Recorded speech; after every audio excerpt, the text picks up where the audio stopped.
Bonjour, je suis ravie de vous retrouver pour une nouvelle chronique du deuxième roman de Gaël Bellem, Le fruit le plus rare ou la vie d'Edmond Albius.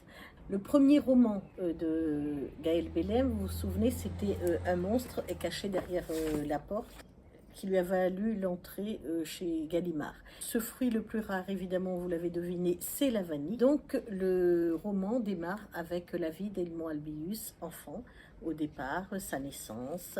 Edmond Albius qui a découvert la fécondation de la vanille. Edmond naît sur la propriété de Ferréol. Qui est Ferréol? Ferréol fait partie d'une famille de colons qui a une propriété près de Sainte-Suzanne. Il n'a pas d'enfant. Et quand Edmond naît et que sa mère meurt et qu'on ne sait pas qui est le père d'Edmond, la sœur de Ferréol va lui mettre cet enfant dans les mains pour sauver l'enfant, ou bien c'est l'enfant qui sauve Ferréol, on ne sait pas. Ferréol va considérer Edmond comme son fils, et donc eux, ils vont cheminer du début à la fin du roman ensemble.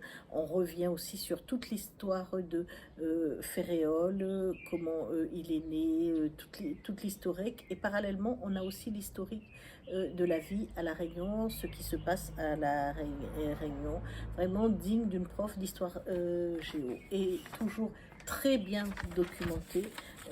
On y apprend de belles choses, on redécouvre des parties d'Edmond Albius. Évidemment que ce qu'elle n'a pas pu trouver a été romancé. D'après les rumeurs, c'est le vieux guérisseur se prenant d'ordinaire pour Dieu qui a parlé. Peut-être l'inverse. À cet instant, le petit coléoptère noir et blanc, un bébête l'argent, symbole de succès, de fortune, de ses contrées-ci, vole au-dessus de sa tête, s'abaisse d'un coup comme dans un trou d'air, bascule à droite, à gauche, finalement se pose sur son épaule, tandis que s'élèvent des oh et des ah d'émerveillement. C'est un signe, hurle-t-on. 12 ans, pas d'heure. Le cœur d'Edmond se remet à battre. 12 ans, un poinçon. Il rouvre les yeux, scrute, se sent extraordinairement con de n'avoir rien compris. 12 ans, 2 aiguilles, tant d'incendies. Edmond gesticule quand les autres prient, crie quand ils se taisent, se fige dès qu'ils s'impatientent. De cette fébrile discordance tropicale, les mots habituels fusent quand Ferréol lui a appris. Fleurs, sac de pollen, pistil, organe femelle, étamine, organe mâle. Faire se toucher le pistil et l'étamine. Ça vient. Non, ça ne vient pas. Le temps passe et l'inquiétude saisit les esclaves. Ils se serrent les uns contre les autres, comme des poussins dans la paille.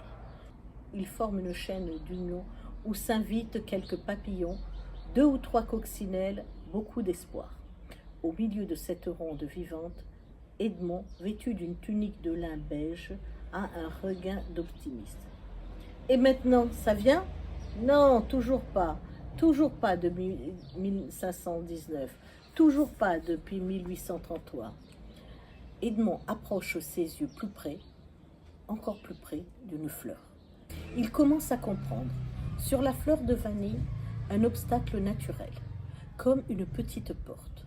Le rostellum sépare l'organe mâle de l'organe femelle. Cette fine membrane, ce délicat hymen protecteur, empêche toute fécondation.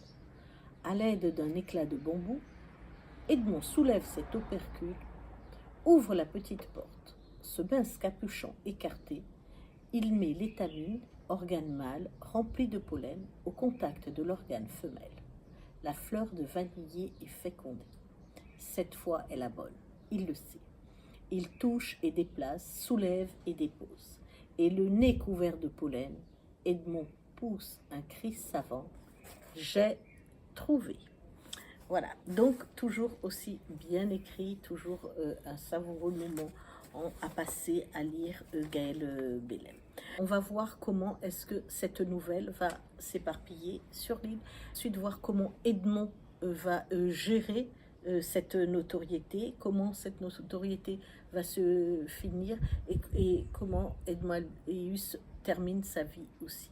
Un livre très documenté, avec énormément de faits réels tirés des procès d'Edmond Albius. Je vous conseille de lire ce livre et de faire de belles découvertes. À bientôt pour une autre chronique.